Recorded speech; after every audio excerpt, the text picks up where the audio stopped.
What if the Greenland that fills travel brochures, the glaciers, the northern lights, the pristine wilderness, is actually just the surface? And beneath it lies a culture so ancient, so quietly remarkable, that most visitors leave without ever catching a glimpse of it. Most people who visit Greenland come for the ice. The glaciers, the midnight sun, the dramatic Arctic landscapes that seem almost otherworldly. And those things are genuinely breathtaking. But the true soul of Greenland, the part that has shaped this land for over 4,000 years, is something far more subtle. It lives in the traditions of the Inuit people, in their food, their language, their relationship with the land beneath their feet. And if you do not know where to look, you will miss it entirely.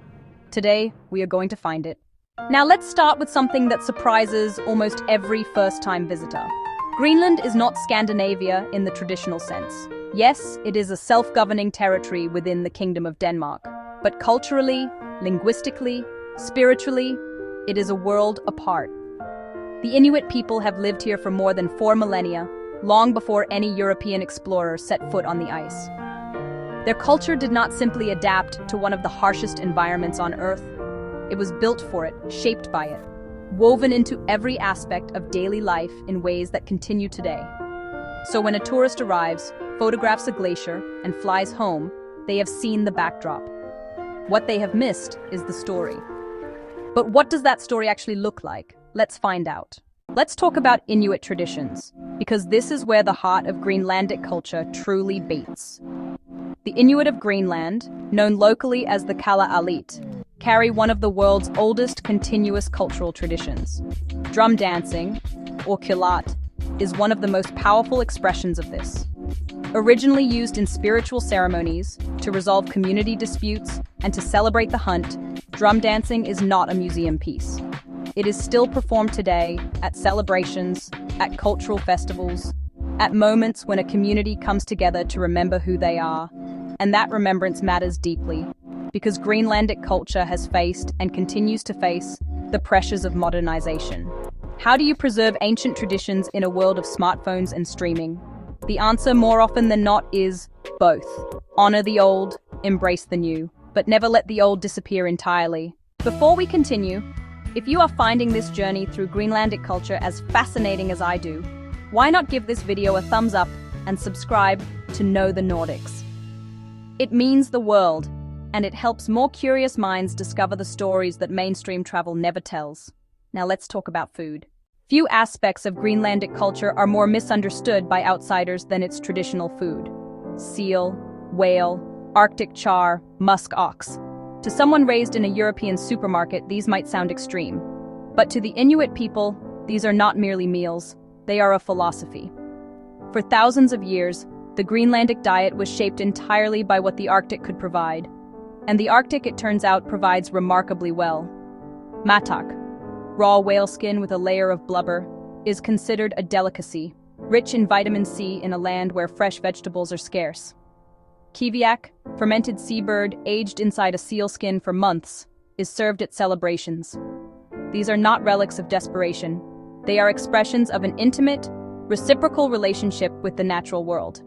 The hunters who pursue these animals do so with a code of respect and restraint that has sustained Greenland's ecosystems for generations. It is a relationship between people and nature that most of the modern world has long since forgotten. Now let's journey into one of the most iconic and most misunderstood aspects of Greenlandic life, the dog sled.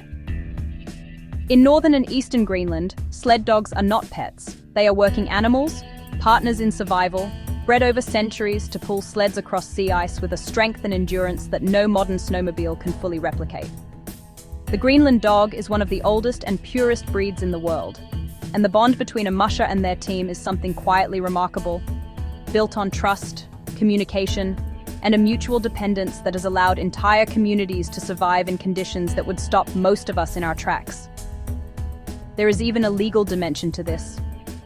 In certain parts of Greenland, the use of sled dogs is protected by regulation, an acknowledgement that this is not merely tradition, but a living cultural practice worthy of preservation.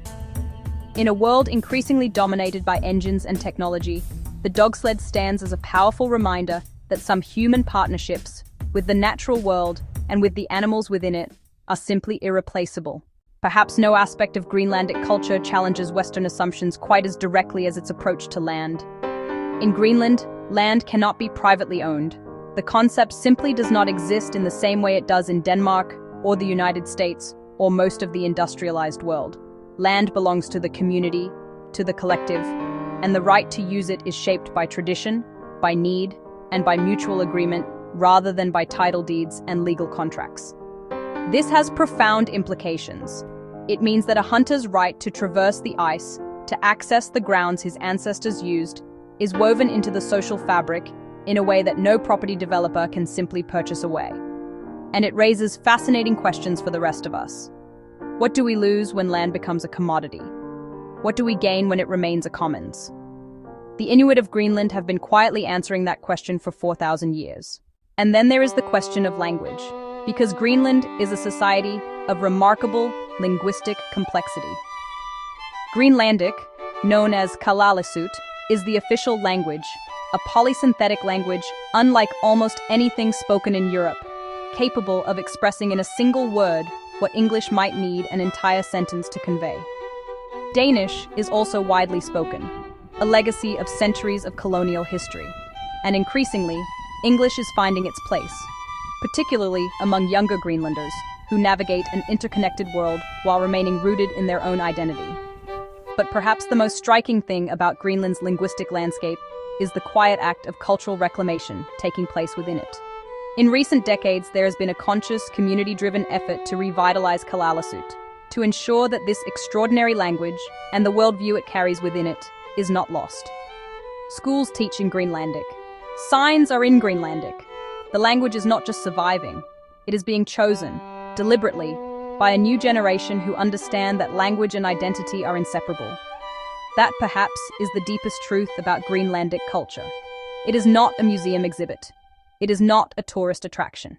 It is a living, breathing, evolving society that has survived ice ages and colonialism and modernity, and is still, quietly, choosing itself.